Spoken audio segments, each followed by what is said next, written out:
पूर्वक अर्थ कमाओ, पाप का पैसा नहीं। खूब भगवान नाम जप, भगवत कीर्तन, ये परम पुरुषार्थ है। इसी से भगवत प्राप्ति हो जाएगी और ज्यादा प्रपंच करने की जरूरत नहीं। क्षमावशी कृतिर्लोके क्षमया किम न साध्यते, शांति खड्गः करे यस्य किम करिष्यति दुर्जना। जब तुम धर्म मार्ग में चलोगे तो दुर्जन लोग तुम्हें परेशान करेंगे।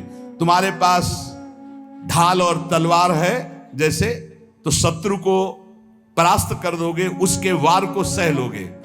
तो ढाल क्या है? क्षमा। आपको जब कोई गाली दे, अपमान करे, तो अपने भजन को बचाने के लिए क्षमा रूपी ढाल का प्रयोग करो। और दुर्जन जब प्रहार करते हैं, निंदा करते हैं, अंदर से बाहर से, अंदर से काम क्रोध आदि, तो शांति रूपी तलवार से काट दो। शांत रहो, चुप रहो, क्षमा कर दो। क्षमा रूपी ढाल, शांत रूपी तलवार, इससे आप क्रॉस करते हुए चले जाओगे भगवत मार्ग में आगे। स्वर्ग के देवता, बड़े बड़े देवता जिसको नमस्कार करते हैं, वो कौन सा पुरुष होता है?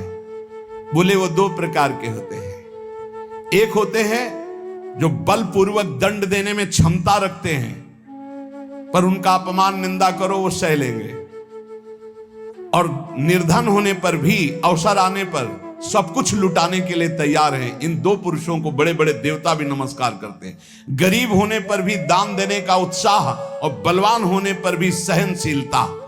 दूसरे के द्वारा किया हुआ निंदा, अपमान आदि मौन होकर सह लेते हैं, यद्यपि सामर्थ्य उनमें दंड देने की है। गरीब होते हुए भी दूसरों को खिलाने पिलाने, दान देने का उत्साह, इन दो को बड़े बड़े देवता भी नमस्कार करते हैं। द्वांभसी निवेष्टव्यो गले बद्ध्वा दृढ़ाम शिलाम, धनवंत मादातारम दरिद्रम चातपस्विनम। ये दो मरे हुए ही समझो, संसार में जीवित है, पर इसका अर्थ सीधे होता है गले में पत्थर डालकर डूब के मर जाने वाले स्वभाव वाले हैं। क्या? जो धनी होने पर भोग विलासिता में पैसा खर्चा करते हैं। एक होटल में गए, लाखों रुपए खर्चा कर दिए। अरे 250 ग्राम आटा नहीं खा सकते हो? कितने का 250 ग्राम आटा होता है? 1-2 कटोरी दाल सब्जी ले लो, 2-4 रोटी ले लो, खा लो। प्रकृति के पैसे को बर्बाद करते हो। 5 लाख उड़ाया है, 5 लाख में 500 आदमी खूब बढ़िया भोजन पाते और बढ़िया स्वस्थ रहते। ऐसे विचार करना चाहिए। दुर्गति किनकी होती? जिनको इस जन्म में धन मिला और वो दूसरों की सेवा में, भागवतिक सेवा में न लगाकर भोगों में लगाते हैं। पीछे वाले श्लोक में था, कह रहे द्वाविमौ पुरुषो राजन स्वर्गस्योपरि तिष्ठितः प्रभुश्च क्षमया युक्तो दरिद्रश्च प्रदानवान।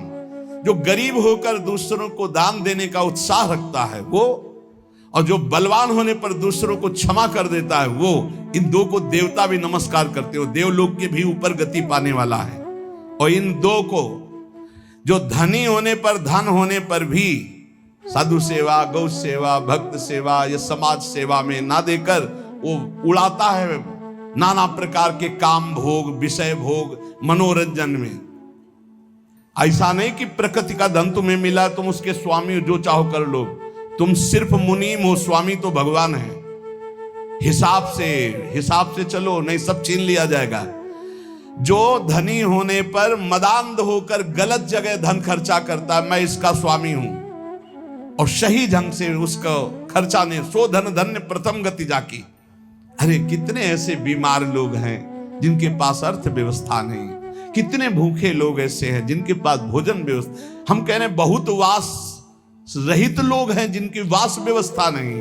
तुम्हारे पास धन बड़ा है, अरे कितने कितने करोड़ ऐसे मनोरंजन में।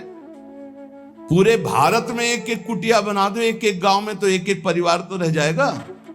धन का सदुपयोग है दूसरों के सुख में लगाना, अपने मनोरंजन में लगाना नहीं। अपनी आन बान शान किसमें है? भगवान प्रसन्न हो जाए, इसमें नहीं है कि संसार जान जाए कि हमने इसके लिए इतना पैसा खर्चा किया। दुर्गति होती है। धन अगर वो धर्म विरुद्ध आचरणों में जा रहा, तो तुम स्वामी के द्वारा दिए हुए धन का अपमान करो। तुम स्वामी नहीं हो, लक्ष्मीपति नारायण है, तुम थोड़ी हो। तुम तो मुनीम हो, तुम्हें केवल पुण्य बल से उतना अधिकार मिला है, छीन लिया जाएगा, देख लेना। इसी जन्म में दोनों क्रियाएं देखी गई। मदोन्मत्त हो जाने से श्री वैभव अंतर ध्यान हो जाता, खत्म खेल, पूरा जीवन जेल में काटो। और जो दरिद्र होने पर कष्ट सहकर भगवान नाम जप करके अपना काम नहीं बना लेता है, भोगों के लिए ललचाता हुआ दूसरों की चाटुकारिता करता है, दोनों मरे हुए पुरुष हैं ये, मरे हुए। जिन्हारी भगत हृदय नहीं आनी, जीवित सौ समान ते प्राणी।